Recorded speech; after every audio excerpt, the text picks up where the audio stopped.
I think that the Democrats having only 6 official debates right now is really a strategy or a tactic to be able to use against the Republicans to present themselves as a unified, solid front. It also gives the appearance that the Democrats already know who they want, that they're a unified party, that their platform is set, that they've been waiting for this for a while, that it's a continuation, that they're really building themselves, that they're the right party because of how united they are. Also, the less sound clips the Republicans can steal and say, well, during the primary debates, you said this about your candidate, why are you still supporting whoever the candidate's going to be? So the less debates they have, the less likely somebody's going to make a mistake during one of those debates that the Republicans can use against them to win voters away from the Democratic nominee. And the demographics of America are changing drastically over the past 40 to 50 years, becoming much more diversified. So there's a large number of millennials now, more than baby boomers.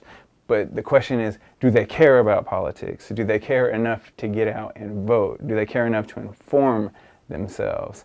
And I'm not sure of the answer for 2016. For 2008 and 2012, we definitely know that they did care.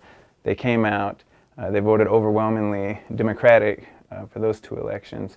But we're not quite sure if that momentum or that zeal is going to be kept by the millennials going into 2016. Do they care enough to vote for in large numbers for any one group? If they really feel disenfranchised, what I mean by that is if they feel that politicians aren't listening to them, the fact that there are so many millennials could make a huge difference on who wins the next presidency of the United States and who, of course, controls Congress. There's a large section of American population that just are tired of politics as usual, are tired of Washington as usual, and Clinton and Bush represent politics as usual. They're both, political dynasties. Both families are. And that's why you see, for instance, the Democratic primary candidate Bernie Sanders gaining so much popularity, because he isn't the traditional Democrat. He's a self-proclaimed socialist. He's an independent when it comes to any caucuses with the Democrats, but he's a socialist, and that kind of